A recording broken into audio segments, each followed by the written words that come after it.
چیز کے ادراک کے پیچھے جو علت کار فرما ہوتی ہے، جب ہم اس علت کو سمجھتے ہیں تو اس کو فقہ کہتے ہیں، اور جب ہمیں کسی چیز کا نفس ادراک بھی ہو جائے اور اس کے پیچھے جو علت ہے اس کا ادراک بھی ہو جائے تو پھر اس علم کو پبلک کے سامنے رکھنا، اس کا بیان کرنا، جب آپ اس کے موقع معاد کو پہچان لیتے ہیں تو اس کو پھر حکمت کہتے ہیں۔ تو جب انسان کے اندر علم بھی ہو، انسان کے اندر فقہ بھی ہو اور انسان کے اندر حکمت بھی ہو، تو جس میں یہ تین چیزیں جمع ہو جاتی ہیں پھر اس کو عالم ربانی کہتے ہیں۔ تو علماء کرام کی بہت بڑی موجودگی یہاں ہے۔ اس حوالے سے ہمیں آج بہت سے مسائل بھی پیش ہیں۔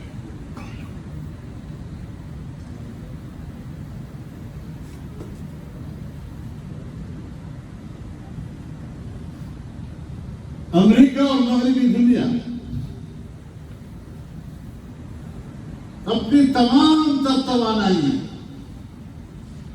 اپنی پوری سیاست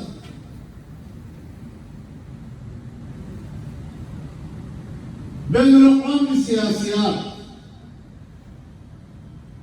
حتیٰ کہ بین الاقوامی معیشت اس نظریے پر استوار کر رہے ہیں کہ دنیا سے مذہب اسلام کا خاتمہ کیا جائے اور دین اسلام کی بقا، اس کی تعلیم، اس کی تبلیغ، اس کی ترویج کے لیے جتنی ادارے دنیا میں موجود ہیں ان اداروں کا خاتمہ کر دیا جائے، ان جماعتوں کا خاتمہ کر دیا جائے۔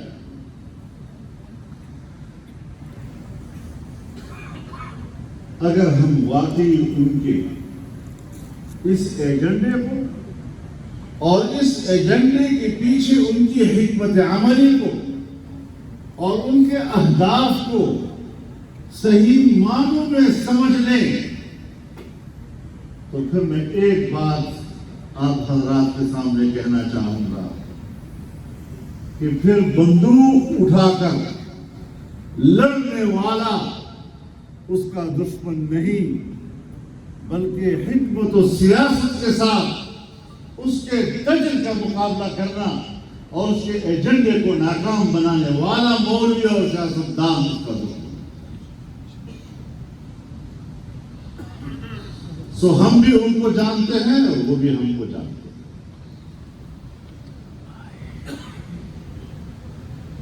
معاملہ بالکل واضح ہے۔ ہم آپس میں بیٹھے ہیں، ہماری سیاست میں مفادات کی سیاست میں ہمارے سیاستدان مفاد پرست بھی ہوتے ہیں، اقتدار پرست بھی ہوتے ہیں۔ ایسے عیب ہیں جو چھپانے سے چھپائے نہیں جاتے، لیکن